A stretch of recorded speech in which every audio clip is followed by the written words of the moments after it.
Assalamualaikum warahmatullahi wabarakatuh. Selamat datang di channel saya, Mustamin Tewa. Pada kesempatan kali ini saya akan menjelaskan materi kuliah kita berkaitan dengan multimedia konversi. Saya kira banyak hal yang bisa kita lakukan berkaitan dengan mata kuliah ini. Sejauh ini kita telah banyak belajar tentang banyak hal, seperti misalnya bagaimana mengkonversi teks ke audio, konversi audio ke teks, konversi gambar ke teks, atau sebaliknya ya, konversi teks ke gambar dalam berbagai format, konversi vektor ke bitmap ke vektor, konversi ke berbagai format gambar, kemudian konversi video ke suara, konversi ke berbagai format video, konversi ke video ke suara, konversi dari file-file ebook menjadi video, konversi dari presentasi menjadi SVF, kemudian konversi dari presentasi ke file flash, konversi PDF ke file-file ebook, dan konversi dari presentasi menjadi sebuah file apakah yang bisa di-upload di Play Store,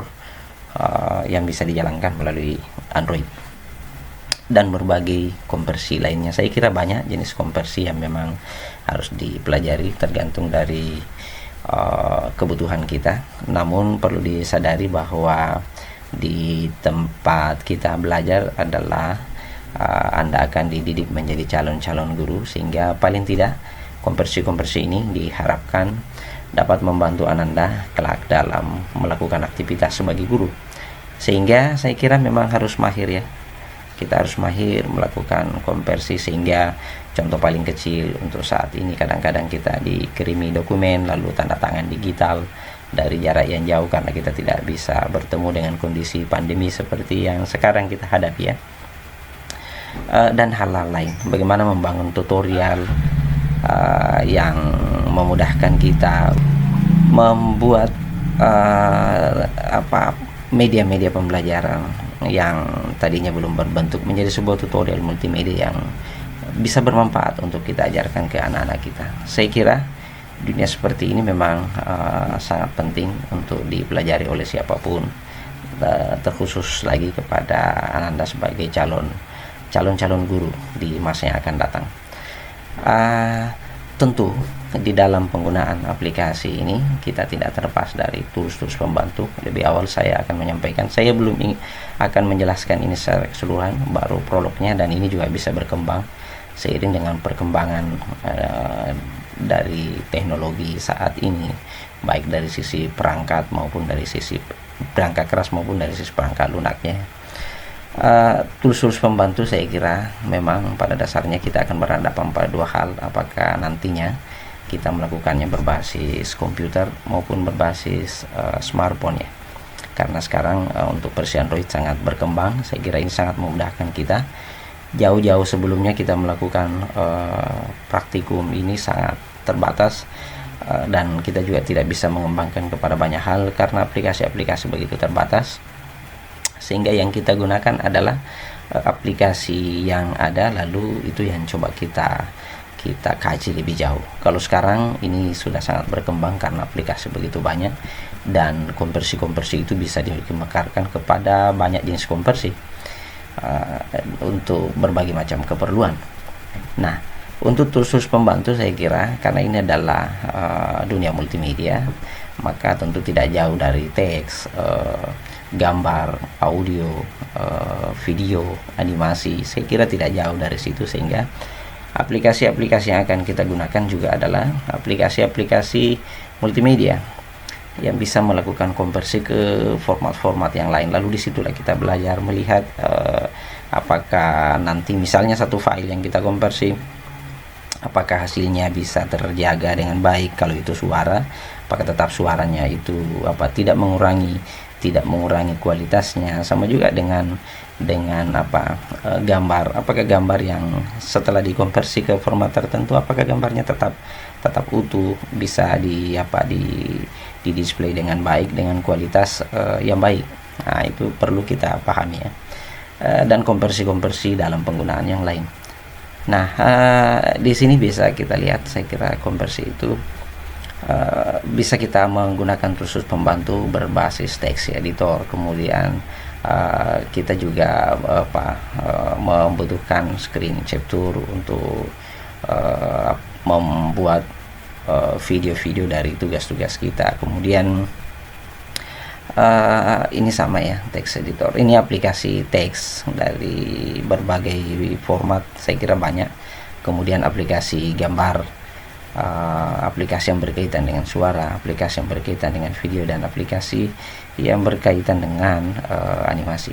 Text editor di sini saya kira hanya berkaitan untuk pembuatan laporan ya, pembuatan laporan Anda yang nantinya akan dibuat dalam format PDF. Jadi kita tidak lagi membutuhkan laporan berbasis kertas seperti dulu, sangat bertumpuk dan membebani kita semua dengan biaya yang sangat mahal pada saat membuat laporan ya, karena harus di print out, kemudian dijilid, disampul dan seterusnya. Sekarang saya kira text editor ini hanya kita gunakan untuk membuat laporan-laporan dari hasil pengamatan kita, melakukan konversi ini, dan dibangun atau di save dalam format PDF. Saya kira jangan docs, saya lebih suka PDF karena itu lebih gampang saya review. Karena biasanya kalau teman-teman Anda mengirim dalam format doc, biasanya kalau berbeda versi dengan komputer yang ada di tempat saya, laporan yang begitu bagus dan indah di komputernya, di tempat saya malah terhambur. Nah, sehingga text editor di sini, apakah itu nantinya adalah MS Office yang Anda gunakan atau text editor lainnya, pastikan bahwa dari pelajaran-pelajaran di sini Anda sudah bisa mengkonversinya menjadi file PDF. Itu salah satunya ya. Saya kira itu gambarannya. Dan untuk hari ini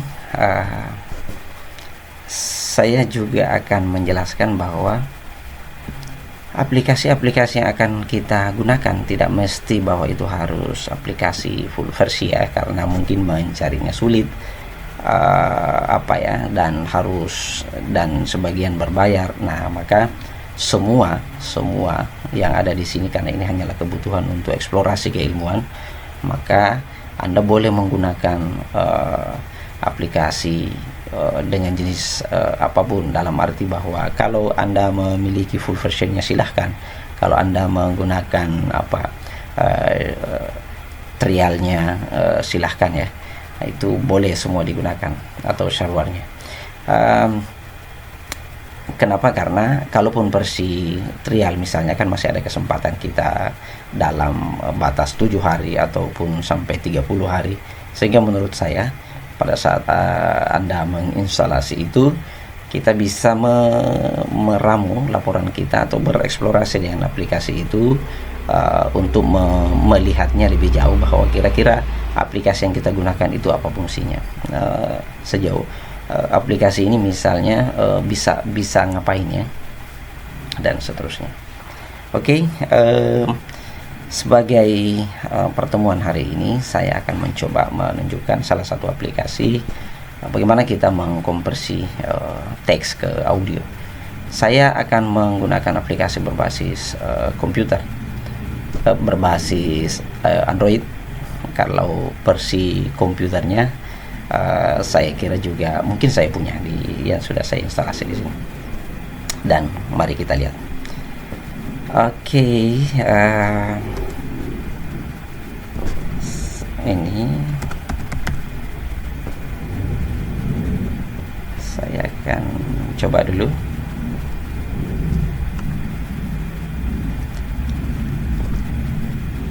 Oke, ini salah satu emulator yang saya gunakan untuk yang versi Android, karena saya menggunakan komputer, tidak langsung pada smartphone, supaya gampang saya videokan. Tentu Anda bisa mengikutinya, boleh menggunakan emulator, tetapi boleh juga langsung di smartphone-nya Anda copy paste. Yang penting Anda lihat baik-baik, simak baik-baik, perhatikan supaya itu cuplik tampilannya supaya itu menjadi satu perjalanan eksplorasi.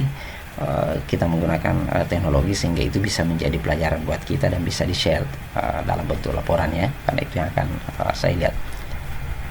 Dari emulator ini saya sudah menginstalasi namanya Narrator Voice karena ini adalah materi pertama berkaitan dengan konversi teks ke audio ya.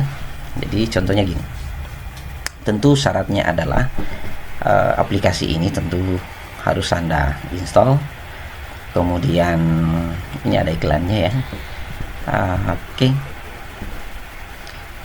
Ya, setelah diinstal pastikan memang juga di komputer kita itu terinstal dengan baik untuk soundcard-nya, karena ini berkaitan suara. Bagaimana kita menguji ini? Saya sudah menulis sesuatu sebelumnya, dan ketika saya klik play ini kita bisa dengar. Oke, saya akan mencobanya kembali. Ya, katanya Mustamin belajar hari ini. Suaranya saya angkat sedikit ya. Nah, kalau dari sini ini kan suaranya sepertinya orang Inggris ya, maka tentu ini juga perlu kita cari settingnya di mana mengubah suaranya dan seterusnya ya. Oke, kita lihat konfigurasi dulu. Nah, masuk di konfigurasi. Di sini language, bahasa yang digunakan adalah orang Inggris. Nah, tentu di sini harus kita ubah. Nah, inilah semua yang perlu dari eksplorasi Anda tunjukkan bahwa untuk menggunakan ini di dalam laporan Anda tentu harus disesuaikan bahwa harus menggunakan bahasa Indonesia sesuai dengan bahasa yang kita gunakan supaya cara membacanya juga sesuai ya. Saya akan memilih di sini. Jadi Anda boleh memilih ke bawah tadi dalam posisi bahasa Inggris untuk Inggris Amerika. Nah, United States ya. Jadi kita akan mencoba menggunakan Indonesia. Oke. Kemudian voice-nya ini hanya satu ya, jadi tidak apa-apa. Kalau misalnya dia banyak pengisi suaranya, Anda boleh memilih-milihnya di aplikasi yang lainnya karena tidak mesti harus menggunakan ini. Anda boleh eksplorasi sendiri mau menggunakan apa. Kebetulan ini ada satu untuk voice-nya ya. Oke. Saya sudah memilih ini dan saya akan kembali back. Oke. Kemudian saya play. Mustamin belajar hari ini. Tentu suaranya berbeda. Suaranya sangat berbeda dengan yang sebelumnya. Jadi Mustamin belajar hari ini. Oke. Volume, kecepatan ini bisa diatur-atur. Jadi Anda nanti melihat apa perbedaannya, apa perubahannya ketika kita mengatur efek-efek ini. Jadi pada bagian ini kita juga perlu mengenal fitur-fitur apa yang ada di sini. Seperti ini ya, ada dua ikon di bawah. Oke. Ini ada lagi ikon yang lain, ini nanti juga akan kita pelajari di materi berikutnya ya, berkaitan dengan konversi. Kemudian di sini juga ada ini settingnya. Ini banyak untuk mengatur volume, speed, chorus, dan sampai ke reverb. Nah, ini tentu Anda perlu belajar ya, mencoba. Jadi misal ini, nah ini volumenya kan full. Nah, kira-kira begitu. Apply. Kemudian kita bisa setting lagi. Contoh kompresornya ya. Nah, ini kan banyak setting-setting. Nah, tentu Anda boleh bereksplorasi di sini, misalnya gainnya ketika Anda naikkan, rasionya, atau apa di sini ya, thresholdnya Anda turunkan atau Anda naikkan, kira-kira hasilnya seperti apa. Nah, inilah yang perlu dipraktekkan dan dibangun menjadi sebuah informasi yang bisa di-share dalam bentuk laporan. Saya kira itu yang sebagai gambaran awal. Saya berharap bahwa dengan menggunakan aplikasi ini Anda sudah bisa menarik satu satu informasi atau satu pelajaran yang berharga. Tidak mesti bahwa harus menggunakan aplikasi ini. Ini adalah salah satu contoh saja. Dan selanjutnya, apapun yang tampil di sini Anda bisa cuplik, Anda bisa sampaikan settingnya seperti apa untuk mendapatkan kualitas suara yang baik, dan yang lainnya adalah Anda juga harus membuat laporan ya, karena ini adalah praktikum. Maka yang pertama adalah Anda harus membuat laporan praktikum dengan judul multimedia dan konversi. Percobaan 1 boleh dengan judulnya di sini, konversi apa ya, boleh juga seperti ini. Kemudian logo kampus kita, kemudian di sini nama dosennya, kemudian nama Ananda, NIM kelas, dan identitas dari universitas kita. Jadi jurusannya, awali dulu dengan program studi, jurusan, kemudian fakultas, universitas, dan ini tahun berapa. Jadi kalau sekarang tahun 2020 ya 2020. Oke, kira-kira seperti itu. Kemudian pada lembar selanjutnya, pada komponen A ya, bagian A, itu judulnya Anda tulis percobaan 1 konversi teks ke audio. Untuk B, itu tujuannya apa, Anda boleh menulisnya ke bawah. Ini aplikasinya berbeda ya, tapi ini hanya contoh laporan saja. Jadi sesuaikan Anda menggunakan aplikasi apa. Karena kita juga bisa menggunakan yang lain. Contoh ini yang pernah dibuat sebelumnya adalah text speaker dengan natural soft ya. Kemudian mahasiswa dapat mengkonversi teks menjadi audio dengan menggunakan aplikasinya jadi boleh lebih dari satu. Kemudian teori dasarnya, Anda harus mencarinya, men-searching, lalu menyampaikannya, dan dari mana sumbernya pastikan bahwa itu Anda tulis dalam daftar pustakanya nantinya ya. Jadi ini contoh, Anda tulis teori dasar. Ya tentu selengkap-lengkapnya bagus, tetapi ketika teori dasar itu Anda sudah bangun, sudah ada informasi yang Anda berikan di sini. Kalau bisa menerapkan 5W tambah 1H ya, aplikasi ini untuk apa, penggunaannya untuk apa, siapa yang buat, kemudian bagaimana caranya, dan seterusnya. Aplikasi itu dibuat tahun berapa, untuk siapa, dan ya saya kira banyaklah informasi-informasi yang bisa Anda share di situ. Itu di bagian teori dasar. Kemudian tentu alat dan bahan yang Anda gunakan. Alat dan bahan Anda gunakan ya, sebutkan sendiri alatnya apa dan bahannya apa. Jadi kalau alatnya misalnya, ini contoh saja, Anda menggunakan komputer atau menggunakan smartphone, kemudian bahannya ya aplikasinya. Dan kalau ada tool-tool lain yang Anda gunakan untuk membuat ini ya sebutkan, termasuk text editornya saya kira yang Anda gunakan untuk menyusun ini, mencuplik, itu juga Anda harus sampaikan di sini di alat dan bahannya. Kemudian langkah kerjanya seperti apa, itulah hasil eksplorasi tadi. Anda mencuplik-cuplik, langkahnya mulai dari yang pertama, kalau ya mau mulai dari menginstal juga bagus, sehingga laporannya lebih lengkap ya. Mulai cara menginstalasinya atau cara mendownloadnya ya, boleh juga sih untuk menambah halaman-halaman di laporan Anda. Ini langkah-langkahnya, ini contoh untuk versi yang lalu. Kemudian langkah penginstalan aplikasinya, karena kebetulan menggunakan natural soft ya ini langkah-langkahnya seperti apa. Yang pertama, download terlebih dahulu, kalau bisa lebih lengkap dari sini di mana. Kemudian install, kemudian cara menginstalnya seperti apa, ini sudah digambarkan dulu ya dari contoh yang sebelumnya. Pilih yes, kemudian pilih next, dan seterusnya. Tampilannya dicuplik, saya kira itu secara lengkap. Anda boleh, karena ini juga latihannya. Jadi beginilah kira-kira ketika Anda besok lusa mau membuat modul untuk siswa-siswanya kelak, ketika nanti pada saatnya Anda semua mengajar, ya tentu Anda harus membangunkan dia modul yang bisa membantu siswa-siswanya untuk belajar. Kemudian di sini sedikit ada tantangan nih, analisis datanya. Nah, pada praktikum ini dapat mengetahui fungsi sebenarnya dari bla bla bla.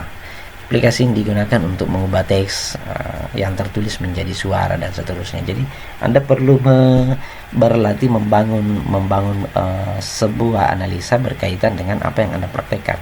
Ini biasanya banyak yang bertanya nih, apa yang harus saya lakukan ya?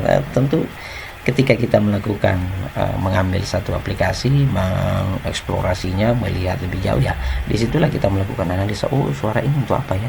Oh, bisa tinjauannya dari berbagai hal. Misalnya oh, ini suaranya bisa diubah dalam berbagai macam konversi ya, dan seterusnya. Jadi saya kira ya ini karena masih juga adalah sebuah proses.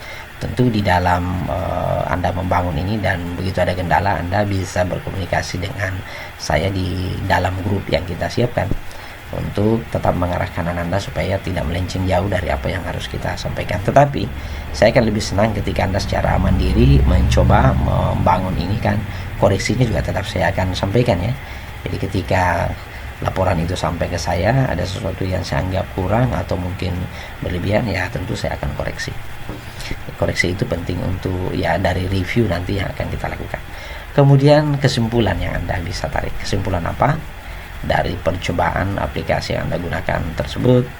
Kemudian kesimpulannya bisa banyak karena ini juga latihan, dan ketika Anda mahir membuat laporan seperti ini, tentu harapannya yang lebih jauh ke depan adalah ketika di tugas akhir nantinya ya tidak terlalu sulit menulis lagi ya, karena Anda sudah melalui satu proses dari latihan-latihan melalui mata kuliah praktikum yang menghasilkan satu laporan dan daftar pustakanya. Pastikan semua yang Anda ambil sumbernya dari mana supaya tidak melanggar haki. Pastikan bahwa Anda menulis di sini seberapa banyak pun. Saya kira ini untuk pertemuan hari ini, mudah-mudahan bermanfaat. Semoga Anda sehat selalu dimanapun Anda berada. Tingkatkan terus semangat Anda untuk belajar. Di channel saya yang di playlistnya bisa Anda cek untuk Anda belajar untuk keterampilan-keterampilan lain yang masih ada kaitannya dengan apa yang Anda pelajari saat ini. Karena siapa tahu di file-file itu, file-file yang lain atau video-video yang lain, Anda terinspirasi untuk menyempurnakan tugas Anda. Saya kira cukup untuk hari ini dan semoga bermanfaat. Saya akhiri. Assalamualaikum warahmatullahi wabarakatuh.